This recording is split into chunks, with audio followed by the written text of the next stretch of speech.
Coming to you from the historic Hart Building in Marysville, California, in Studio 93, in the Tank with Fish, with your host, Bob Fischetti.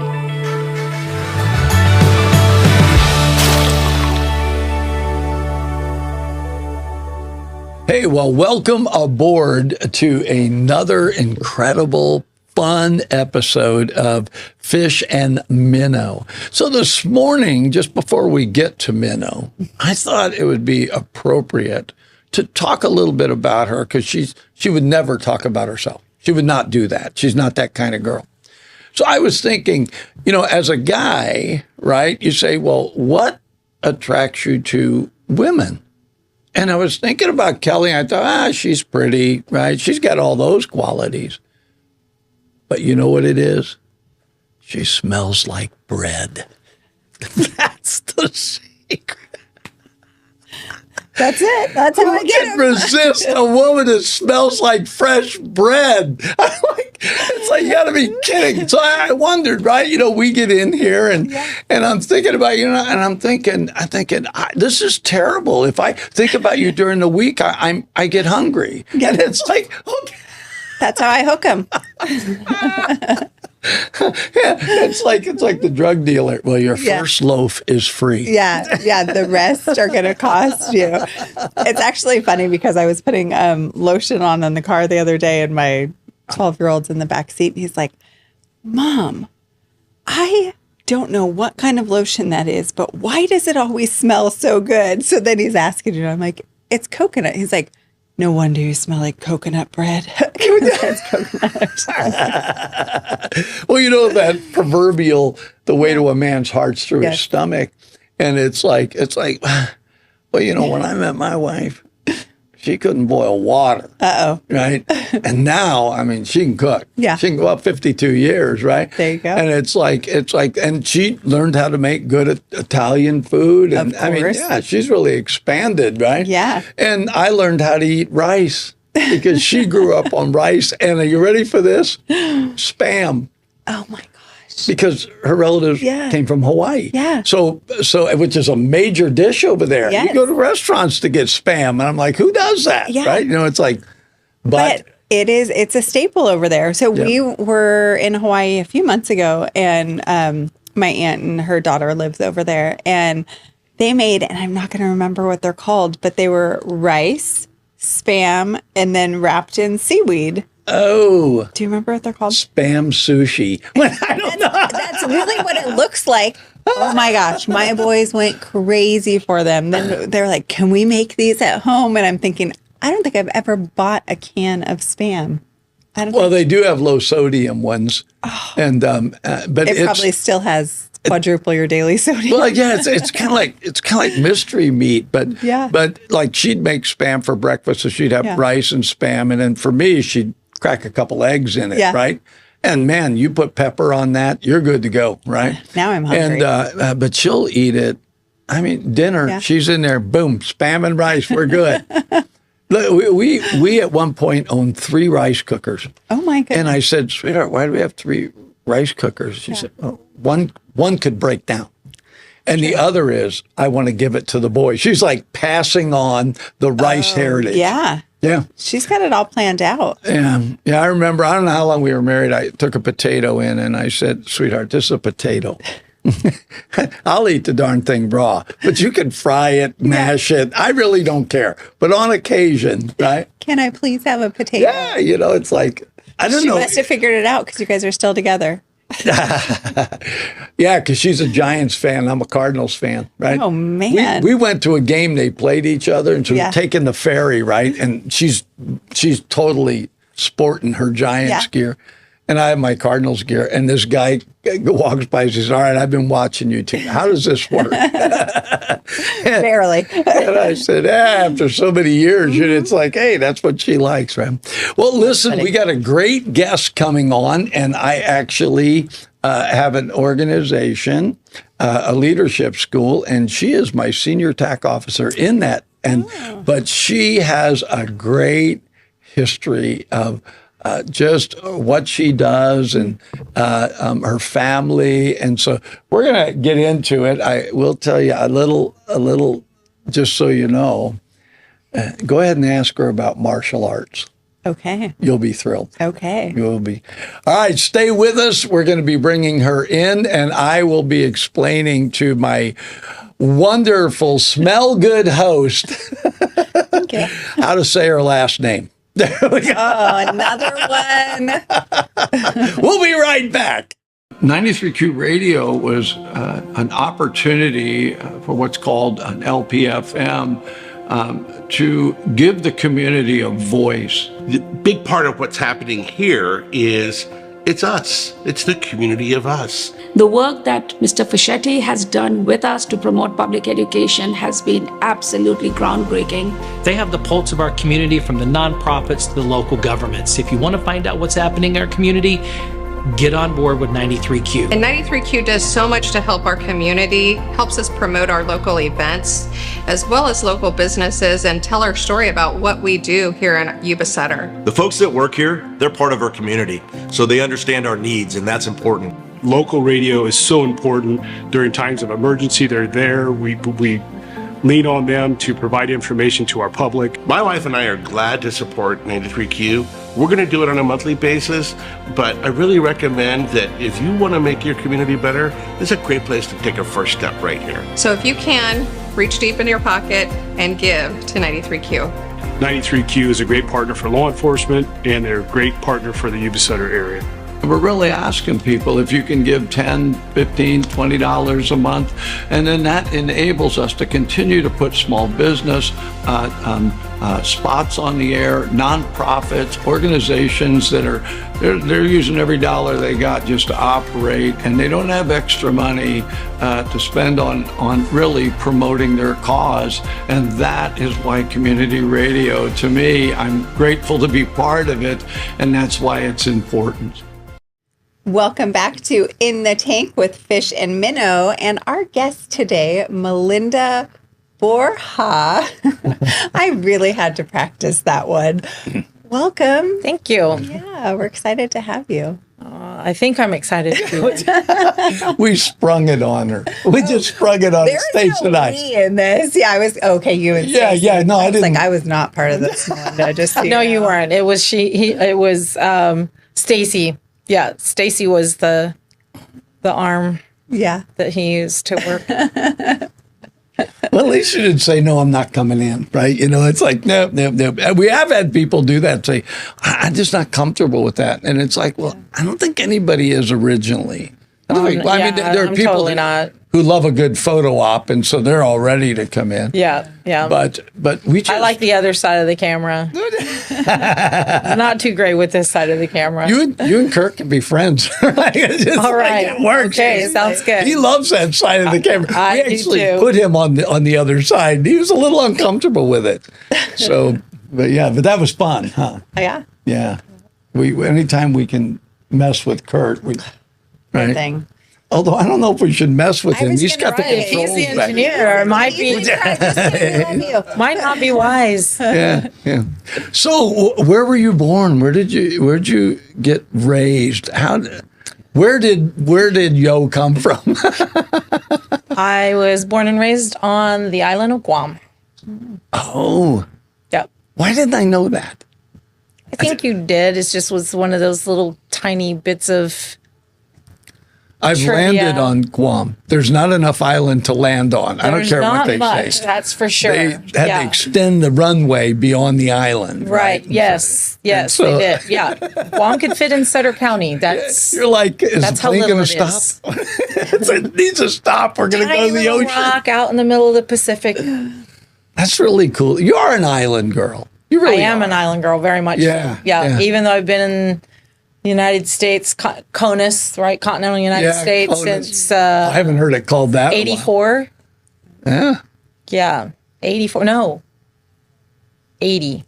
So spring of 80. So how old were you when you left Guam? I was 17. Oh, so graduated high school and actually moved to Hawaii to spend some time with my grandparents. And the idea was to go to UH, University of Hawaii, got a job, And then my feet just didn't want to stay there. So don't tell me you got island fever. no, well, I didn't even know what that You lived on was. Guam. It was, well, and you go from Guam to Oahu, It's and it's huge, right? It's a big change. And actually, what happened was I was a member of the founding group of the Law Enforcement Explorers. So the Explorers is, I don't know if it still exists, but they are an extension of the Boy Scouts of America. Yes. Yeah, in different fields such as fire, law enforcement. And so whatever field that you go into, you're paired with the local group. So my mother was a police officer, and she and a couple of the other police officers were the what do you want to call that? Did they sponsor the Explorers? No, the advisors. They were the advisors. Okay, Yes. So the police department sponsored the Explorers, and they were the advisors. And so there was a conference here in San Francisco.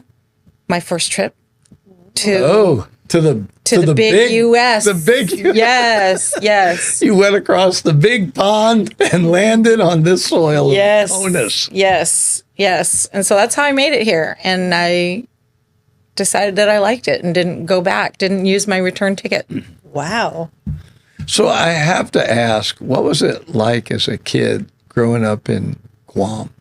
I mean, what do Guamanian kids do? Is it any different than any place else? Or, I mean, was your high school 12 kids? I mean, what? Because everybody on the island probably went to the same school. No, actually, we had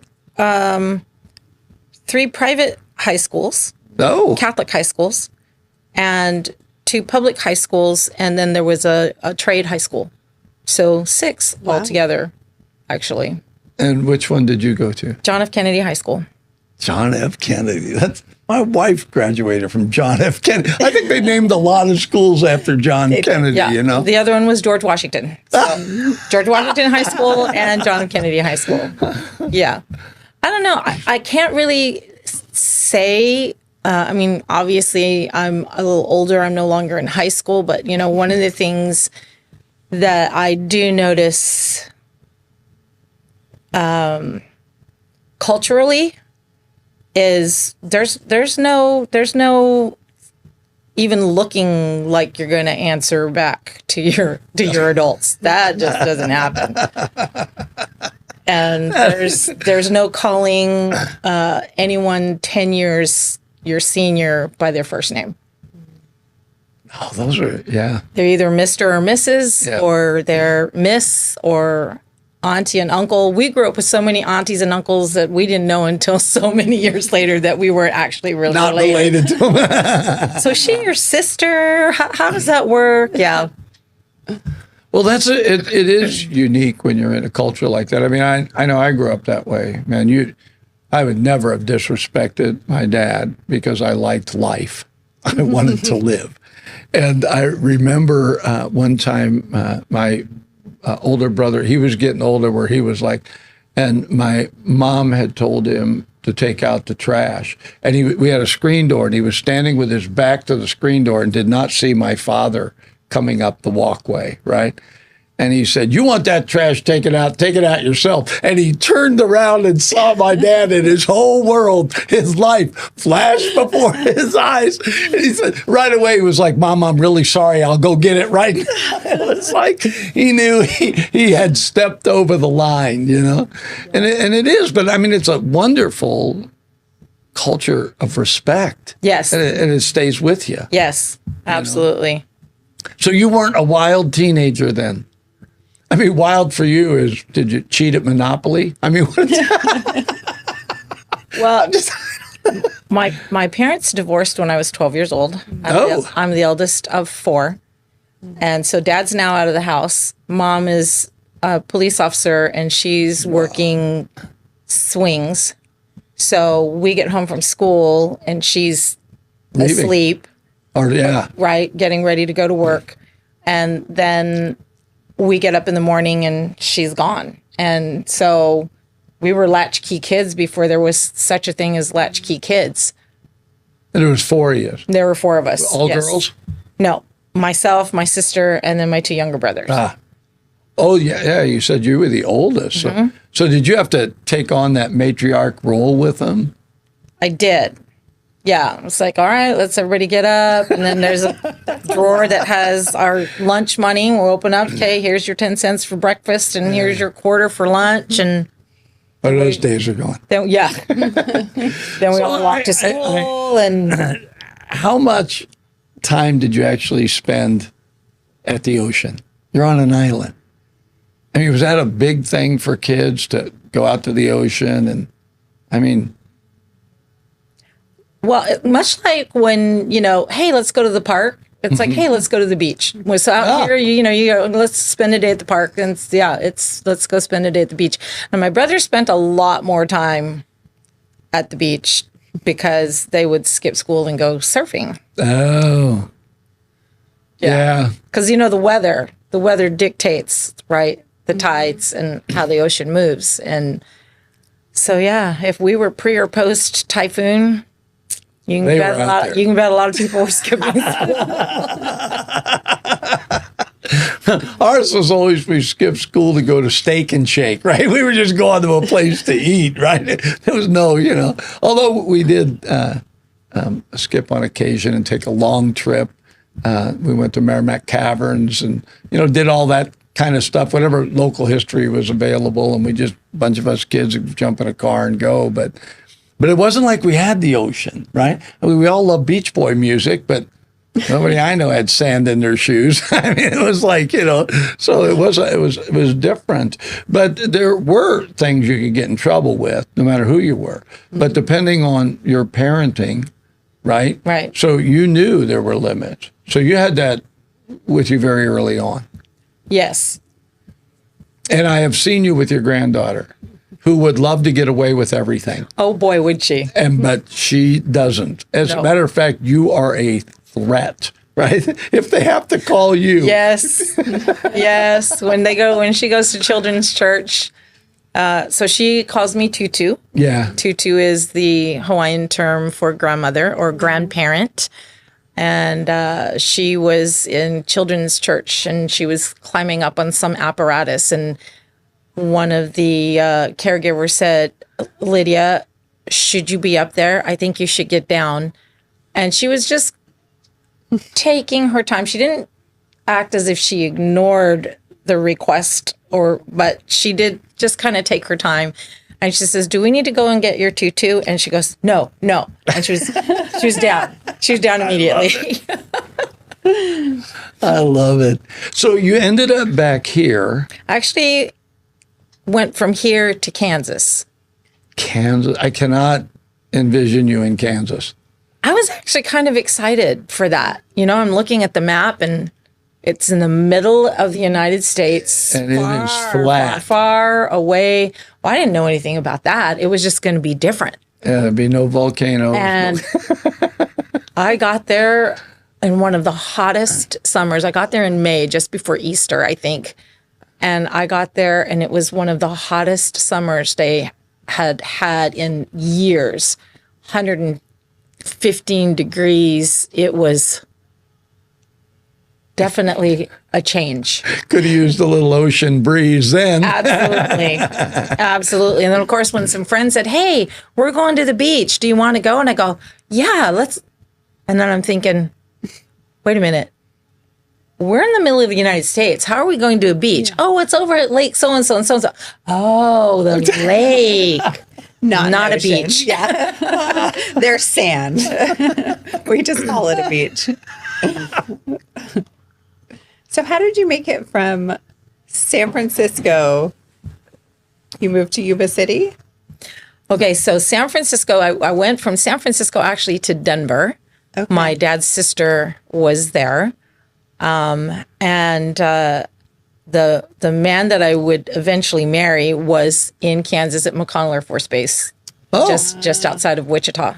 So that's how I ended up in Kansas. Got it. And then you were familiar with military because Guam has a base.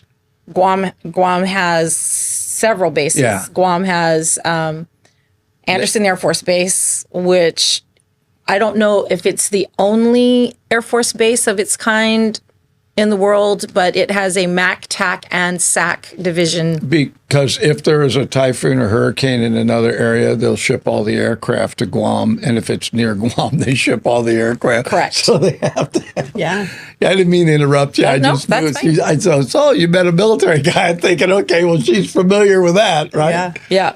And then he was stationed at Beale. The plot thickens. Yes. Beale. Yes. Good old Beale. And then them all in.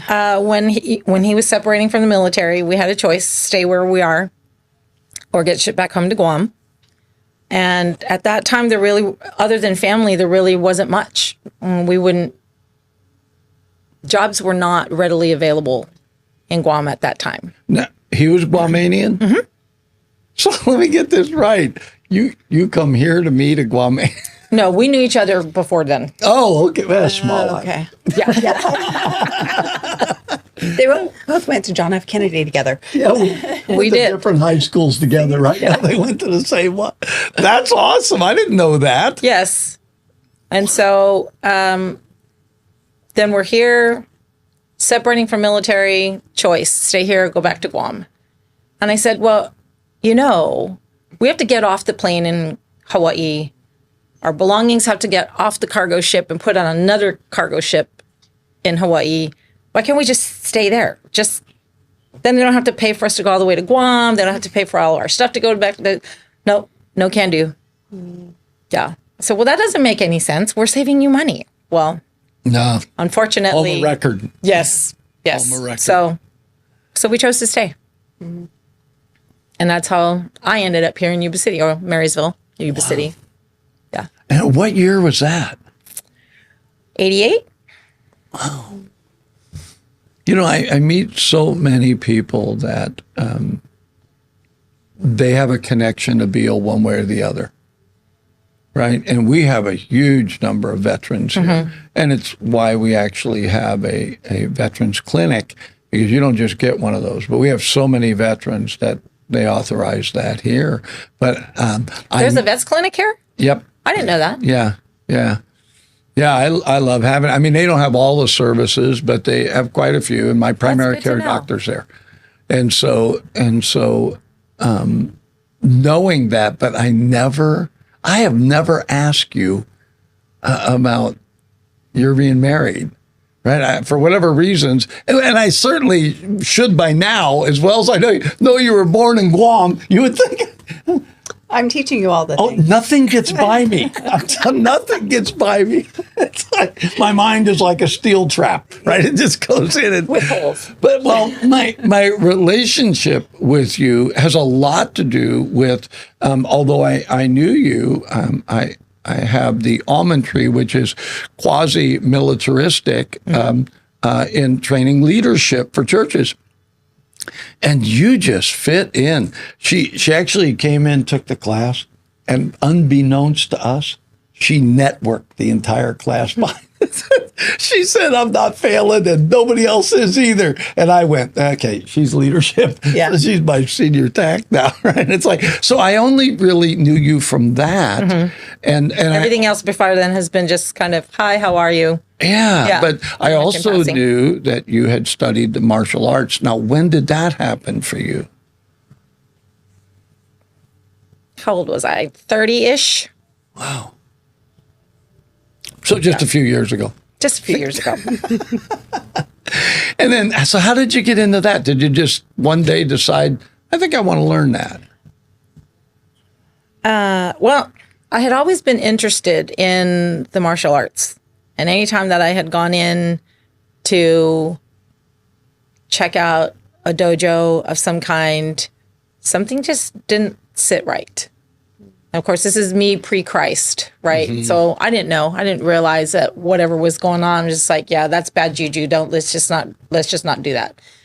And then I was at a local church here one Sunday morning, and I come out and there's a flyer on my car that says Christian karate. And I thought, oh, this is interesting. You know, I'm going just to find out what that means. So I gave them a call, and the owner answers the phone, and I ask a bunch of questions. Basically, I interviewed him over the phone, and of course, if you hear his side of the story, it's completely different. Of course. So I said, okay, well, thank you very much, and then I hung up the phone. And then a friend of mine called, and she just happened to be his newly married bride. Oh. But she had been a friend of mine from years before. And she says, hi, this is so-and-so. I am now Mrs. So-and-so. And I want to invite you to come and take a couple of classes and see, if you'll like what we do here. And 30-something years later, here I am.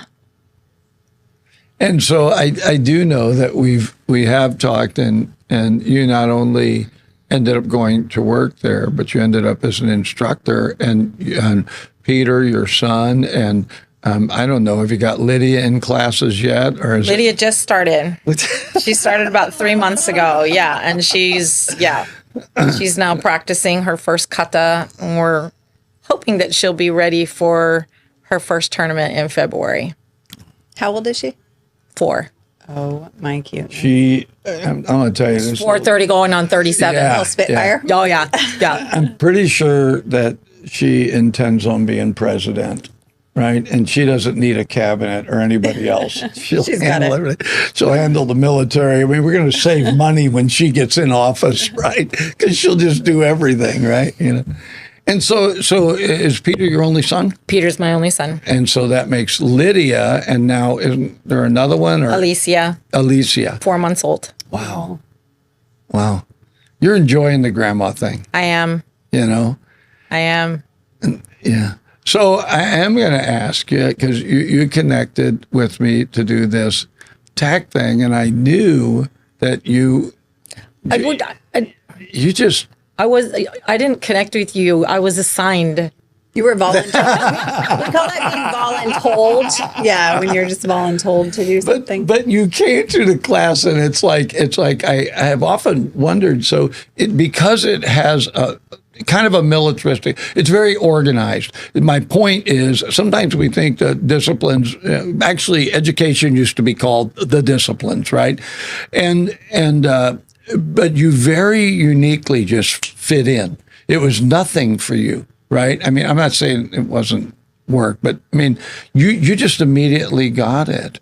How much of that do you attribute to having been around the military, and really how much of it has to do with martial arts? I think most of it has to do with my upbringing of authority. Ah. Right? Yeah. You can disagree with authority, but you never go against authority.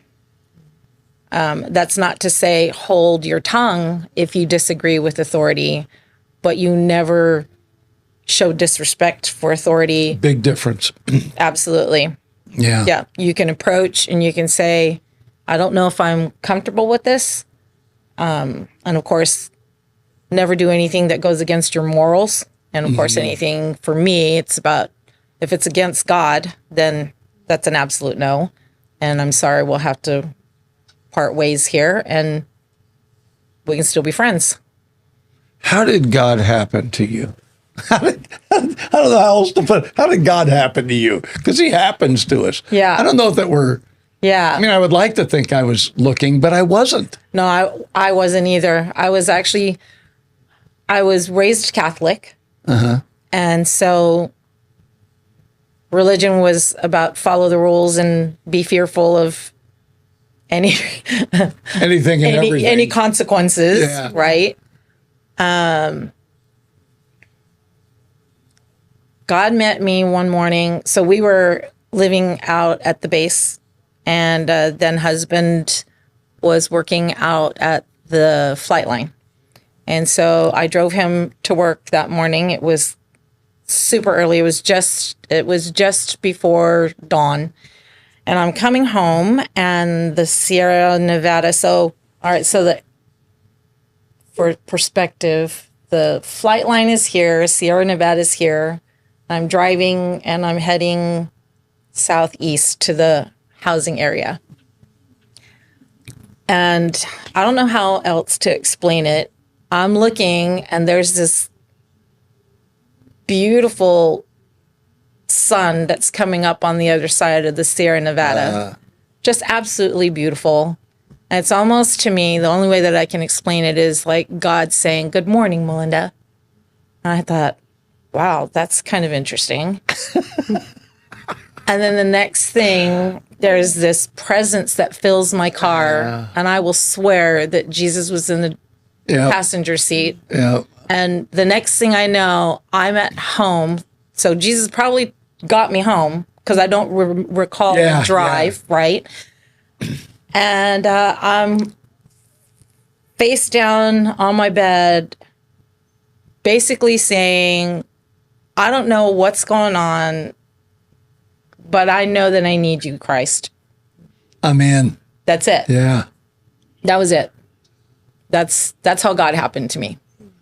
You know, I have told people, it would seem every time God's really moved on my life, it hasn't actually been in church. I mean, he has there, but the most significant moves have been, you know, I was sitting on the side of a mountain when he just showed up, and it was so weird because, you know, I felt his presence. I'm with the drummer from my band sitting next to me. I told him, he didn't feel anything. The bass player's sitting on the other side of him. It was three of us. It happened to me. It didn't happen to them. And then the next huge encounter, I was just in my car driving. And I said to the Lord, whatever you got for me, I want. And man, he showed up in the car. I had to pull over. Right? It was like... I wasn't that smart. That's probably why Jesus got in the car with me and says, "Oh, yep, she's going to need to help getting home." It's okay, honey, I'll drive. You're fine. You know, and it's like, yeah, I you know, some of this stuff I'd never had a chance to ask you, and I've always, in here, and I think it's what we want is, can you really know them outside of their job? And so I know that you are just brilliantly organized. Thank you. You see things in structure.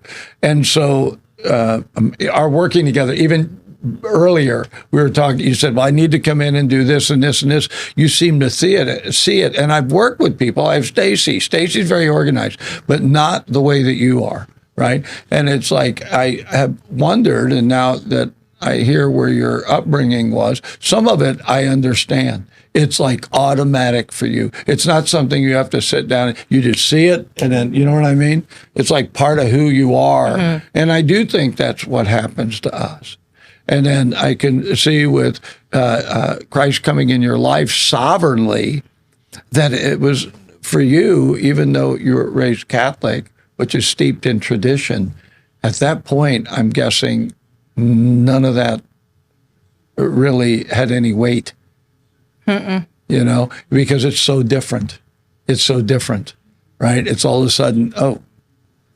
Well, it didn't have any weight, even though everything you're taught as a child, it's going all this. It's like, well, wait a minute. This is going against everything that you've learned. But it's like, my spirit, right? These are words that I didn't know. These are things that I didn't understand at the time.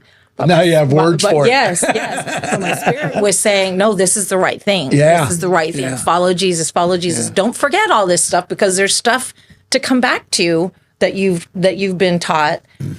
But now you need to, you've met Jesus. Now you get to know him. Yeah. Right. Yeah. And so, of course, then I dig out my Catholic Bible, which is written in King James, and I don't know what I'm reading, but I just start reading. reading. It's sad, but it's true. Yes. And there was I can't even remember the name of the store. There was a little Christian bookstore right here on D Street. I want to say Jim Little. Well, that name sounds familiar. I think he worked there, or maybe he may have even owned it. Odie's bookstore?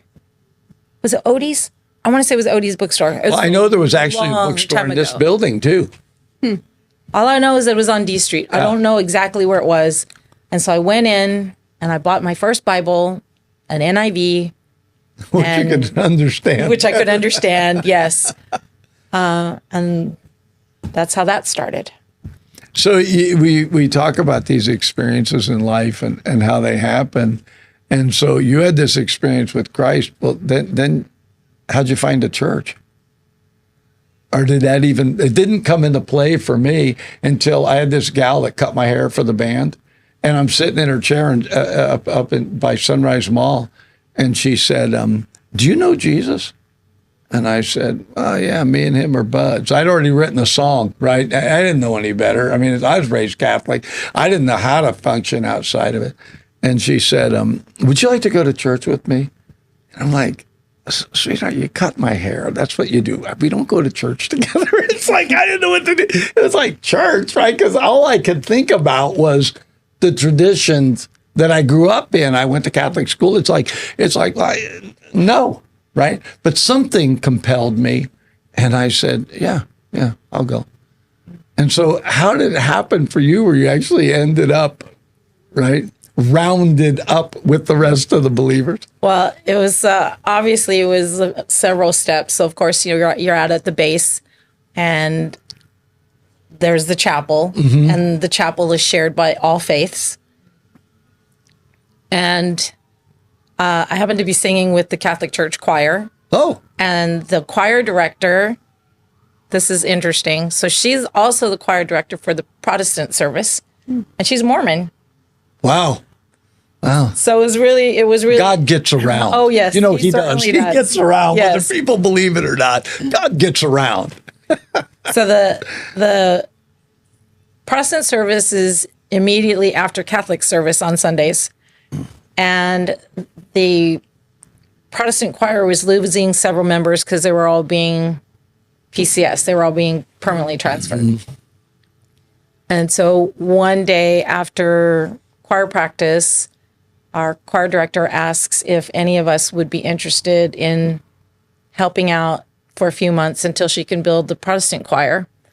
And so, that's not good, right? They teach you in Catholic church, you can't go to other services. You can't even cross the door, or you just burn in hell.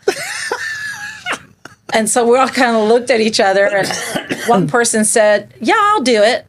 And then, so of course, that was a chain reaction. So I think 4 or 5 of us decided, okay, that, yeah, we would do it. It's an extra hour because their Protestant choir practice is the hour after Catholic choir practice. Yeah. And then the service after Catholic service on Sunday. So it's 2 hours a week. I'm telling you, I don't even remember what the message was, but I will swear that the whole room just went like this, whoosh. And it was just me and the pastor. And whatever it was that he spoke, it just started to just stir my heart. And then years later, I'm teaching at Foy's Dance Studio. And one of the other adult dancers invited me to a Bible study. And that was my introduction to my first non-Catholic church, other than the Protestant church, the Protestant service at the base. Okay, so now we just entered another realm. I don't know if did you catch that? Yeah. Dance? Yeah. So you did dance too? Yes. Well, from a child, I am a Polynesian dancer. And then I danced at Foy's, so I'm also classically trained. Wait. Polynesian, you mean like grass skirt? Whatever. I mean, that's Hawaii, but right. Hula? Hula. Yes. Here he is, big red building. so that grass skirt dance, right? That's, wow. Also known as hula. I'm trying. Okay, so hula. Yeah, yes. Yes, hula. What? I said, you're so pretty. Oh, so you learned the hula. Did you learn that in Hawaii or? Guam. Wow. Yeah. My grandmother was my teacher, my kumu hula. Kumu is the Hawaiian term for teacher. And my mother and her younger sister were her students. That's how she met my dad. Wow. Wow. Yeah. And so we grew up Saturdays at grandma's house, hula all day long. Wow. It's more than just a dance because it's a story, right? Yes. It's always a story. It's an interpretation. Yes. And so there's always, I mean, the church now does interpretive dance. Correct. It's kind of going full circle, but right. But in my mind, though, coming from hula, it's not interpretive dance because it doesn't tell a story, right? So what they're doing again, this freelancing. This is my own opinion. Is I mean, they're interpreting the movement of the music and how Holy Spirit moves them, right? In hula, there's actually we consider it a different language. Yes, where the different moves. You have. Someone who's singing, and whether it's in English or whether it's in Hawaiian, the movements should translate. So almost as if you were signing. Yeah. I was just going to say probably not unlike signing because you're telling the story with the dance instead of just your hands. Although your hands got to be important. Yes, hands, feet, face, hips, posture. So how demeanor, everything. So how did you get him? I mean, because you already knew dance, or you knew that. So you became a dance instructor here for one of the organizations. So I was looking for a place to begin teaching hula, and that's how I ended up at Foy's. I started teaching there during the summer of, I believe it was 1988, and towards the end of the summer, they asked if I would stay on to run the front desk, which also allowed me lessons available to all the lessons that they had to offer. Wow. Yeah. So I studied ballet under Carolyn Foy, and I studied tap under Jack Foy.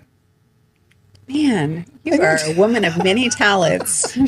I knew what can you not I do? knew you'd like her. I just knew she's going to meet Melinda, and she's going to... I'm here making a list in my head. It's do you almost... sing as well? I love to sing, but I have a voice that only Abba can appreciate. You have a shower voice. I don't even know if I have that. Well, that's why the command in the Bible is to sing. It doesn't say on key. It might be his key, and he has many. Make a joyful noise. That's it. What's that? There you go. Well, that's amazing. So when you get involved in something, you get involved because I know even with the karate, you actually ended up as an instructor. Yes. And you do something with competition too. Are you a judge or Referee. what is that? Referee. Mm-hmm. And so you really, I know somebody else like that. I'm an all-in gal. I'll tell you, we had a guy who's running Iron Man, and she's like looking at the book, and I'm like, oh no, she's not going to be able to do this with me because she's yeah, because I'll be doing everything. Yeah, exactly. Next up on my list, learn to hula. Yeah, I'm thinking hula would be good for you. You'd like it. You could be like baking bread and hula. Tuesday nights at 5:00. Oh man. That's amazing. Yeah. So I teach over at the Mulati building. They used to have Charisma School of Dance, and the studio just took a really hard hit with COVID, and they tried to. It just never came back. And so I think it was 22. I think it was May of 22. They went ahead and they officially closed the dance studio. But I was teaching, and I still have a pretty large class. And so Mr. Mulati said, if you would still like to continue to teach here, I will honor that space for your class. So they still have dance there then? They just have hula, just the hula class. The one hula class that I teach every week. That's all you need. Yeah. One hula class. How much more do you ask for? Okay, so here's the swap, right? She teaches you hula. You teach her bread making. I'm just telling you. I do make an ube loaf. She wants the brownies. I'm just telling you. Taro. You need to do taro. Yeah. Taro bread is amazing. I've been told. Yeah. We have a couple customers that love ube. They're always like, you should do taro. Yeah. Okay, I'm out of the conversation. That's Sorry. fine. That's fine. I talk too much anyway. I'm like interested in everything. I mean, you would think I know this gal. You would think, I mean, I've worked with her for a couple of years But now. most times it's just work. We don't, oftentimes when we're talking, even though it's just very casual conversation, it's usually about almondry and Yeah, it's business, how we yeah. can do things differently and improve this or that or whatever. Yeah. I'm going to talk Kelly into going to almondry. It might be a bit of an effort. I'll tell her, just make a bread delivery and stay. Yeah. That's how he'll rope me in. Okay, well, you didn't ask, so I'm going to ask. Okay, here you go. Martial arts, like, do you get a colored belt? What level are you? How does this work? I am a black belt in Shotokan Karate. You better watch out, sir. I'm kind to her. I'm smart man. It's like, I don't know, my legs would snap like That's dried amazing. twigs. How many years did it take? 4. Yeah, but that's just the beginning, that's just I equate the black belt to a high school diploma. You have just enough information to start figuring things out. That's the beginning of your journey. Yeah. A lot of people think it's the end of the journey, and it really isn't. You just have an idea of the basics once you get your black belt. So then there are degrees after that. Because you There hear are. people say, I'm a such and such degree black Yes. belt. Yes. And now, is that in most forms of martial arts they Yes. have? So the black belt, like you're saying, is, okay, that's this level, that's high school. But then some people will keep going. Correct. In Got it. Shotokan, there are 10 Wow. There are 10 black belt levels, or Dan levels is what they're called. Please don't ask me my level. It's higher than 1. Have I mentioned how much I love and appreciate you? Here we go. I'll make you bread. You won't eat it, but I'll make it. It'll have Cheetos in it. Watch out. You're going to need karate to slice it. Just do bread and Cheetos. The Cheetos don't have to be in the bread. Oh. Make That you a works. Cheeto sandwich on bread. Oh, I didn't know. Oh, there you go. Cheetos and peanut butter, maybe. Would that go good? Maybe, I don't know. Okay, no. Okay, all right. I don't think so. So where you're at now, because you also know how to do books, business-wise. So somewhere along the line, you began to pick up different things, understanding of business. Yes. And so when you actually went to work for the dance studio or for the karate, it wasn't just as an instructor. You ended up doing other things with it. Correct. Yeah. Yes. So I'm kind of like what Kelly was saying, and all in, hey, do you know how to do this? I know how to do this, I'll figure it out. but I can learn. And YouTube it. And then I just, well, you couldn't then. Yeah, true. Yeah, You we're had to still on actually have dial-up. somebody else teach you. Right. Yeah, or you're looking through Right. books and articles. Yes. Yeah. Yeah. Or sit there and just figure it out. Make a practice account and just start working that way. Yeah. All right, with all you've done, and I know you're going to stay to help me, but she was voluntold. Yeah, exactly. Could you be a TAC officer? Could you be senior TAC? Could you just do my job? And I'll go do It wasn't, something. if I recall correctly, it wasn't even a question. It wasn't? No. It was like, these 2 people are being removed because they have to go here. And so you are my new TAC. And then this That feels person, very familiar. this person had to be moved because of this other thing. And so you are now my senior TAC. And everybody loves it. You're the right person, right? Even Stace, who had I don't know if they like it. I think they're just like, okay. Do you like it? I enjoy it. Okay. I do. I enjoy the work. It's a challenge, for me. I think that's why the all-in thing works, because it is about a challenge. Take something that you don't know and grow. Mm-hmm. Grow your mind, grow your knowledge, grow in that area and be the best that you can be. And I mean, I'm finding out now that so I do freelance bookkeeping, and I happen to be working for a local business, which I thought was going to be bookkeeping, and it kind of ends up being a bunch of other things, which is okay. It's, and this is what I said to them. I said, well, what is it that you need? Yeah. And so it's just kind of meandered this way and that way and this way and that way. And so I just, okay, I'm here. What needs to be done? What would you like me to do? And one day it's this and one day it's that. And so I just have to, I do, because that's my responsibility to my boss. It's like, what is it that you need me to do? And that's. Well, I know him, right? And I like him. And I was really thrilled when you went to work there. He will use you, but he won't abuse you, but he will use you. I mean, he's not afraid to say that needs to get done. Yeah. He's a very good businessman. He's he really a good is. guy. I really like him. He's very bright. Yeah. And yeah. And I like his business ethics. Yes. I really do. Yeah. He's definitely a guy with integrity. Yes. And so just like the guy that has the almond tree that you work with. He's a good guy too. It's kind of funny sometimes, but he's a good guy. Kind of hopeless, right? So if you could look down the road a bit, Melinda, do you live in such a way that you're always looking for the next thing, or do you live in such a way that where I'm at, I'm fine? If the Lord changes it, I'm fine. I mean, because you seem so calm about even changes that are rough. You didn't see me at the beginning of the year. Yeah, I was in a place that's not normal for me at the beginning of the year. A job transition from last fall, and I thought certain things were going to go, and they didn't.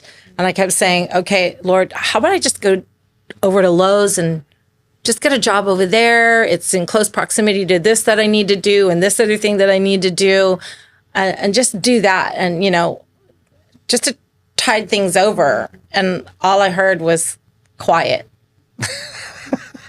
And so I knew that answer was no, because there was not a resounding yes. And so I'm looking at my bank account ticking away, and all my bills piling up. And my son looked at me and he goes, Mom, you just need a word. Ask the Lord for a word. And that was exactly what I needed to hear. It's like, don't look around at the circumstances, which is what I usually tell people. Don't look at the circumstances, right? Look to God. And he's got this. He's got it under control. And so, but normally I am kind of in that. It's like, okay, I'm not really comfortable right now, Lord, but if this is where you want me, this is where I need to be. Well, I'm glad he told you that almond tree was one of the places. And he did. And I remember you saying to me, I don't really care what happens around me, right? And so we were talking about almond tree, and you said, well, this is where I know I'm supposed to be. And Stacy and I, we had the preschool, we've had different things. And we both have always felt that we want people to not just come to work or be part of almond tree. We want them to know that it's what they should do. We don't want to just tell them, although apparently I just told you. But mostly we don't do that. So, well, listen, this has been amazing to me. I really feel like I know you better, knowing the background, and I can see more clearly why it's so easy for us to connect. Very similar things in both of us, but I just really appreciate you, Yo, for coming on and being willing to get in the tank. Not everybody's willing to get in here. Not everyone. Well, my text message with Stacy is like, it's because it's Bob. I'll do it. Well, that was a compliment. I'll take it. So this you only get if you get in the tank. Thank you. I've been eyeing yours over there. Have you? That is so cool. Thank you so much. Yeah, I thought it was a good idea. I designed these and made them, and I gave one to Kelly. so full of baloney. I had no idea. It just I was showed going to up. say, yeah, I don't think this is your color scheme, really. No. That was. Although a lot of the times this Hawaiian shirt does match the colors. Yeah, I had a different. I don't know why I went purple today, but you know, Hawaiian's good. I like Hawaiian print love shirts. Hawaiian It works. shirts. Yeah. you know. So anyway, so I want to thank you for coming on, and thank you for having me. These will play. Get released on Saturday mornings, but they are on 93Q TV. But they're also we release them on the Facebook.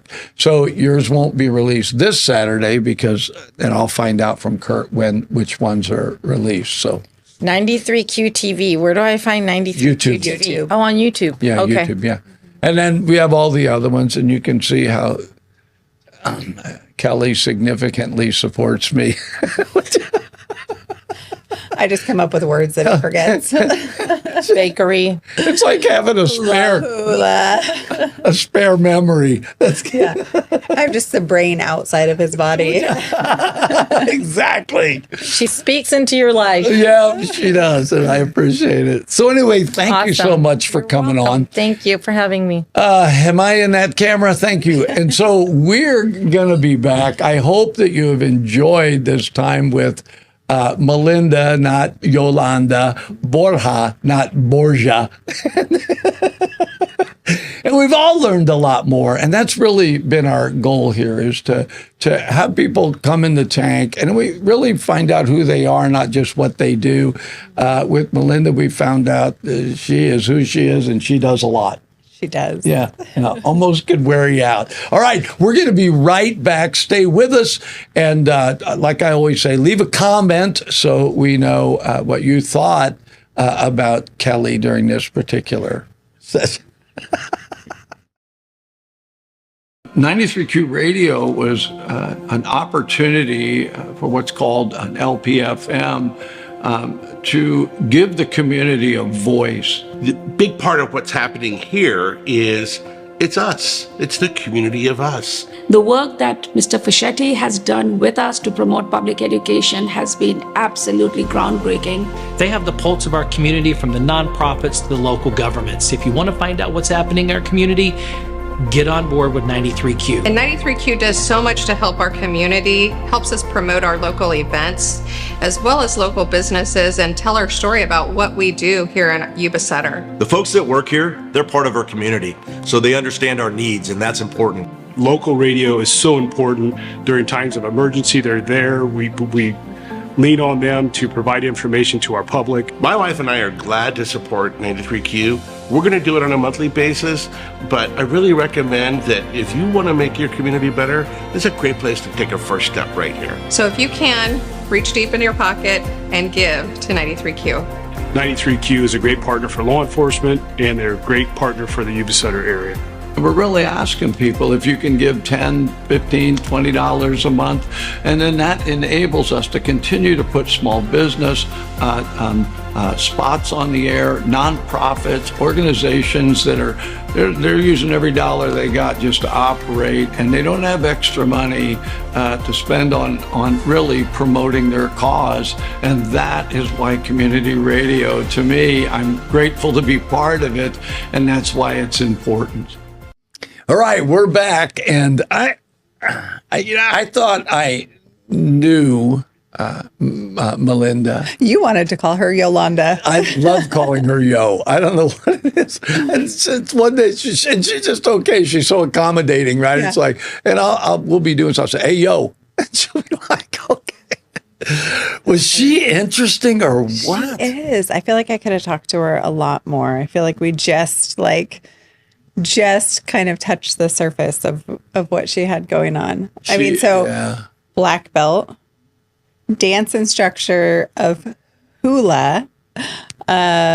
She works for, bookkeeper. Leadership school. Yeah. The main person, I'm the instructor. I'm one of the instructors, but she really handles. We really know she's the main one. It's okay. Yeah, she dials it in. She keeps everybody, just an amazing gal.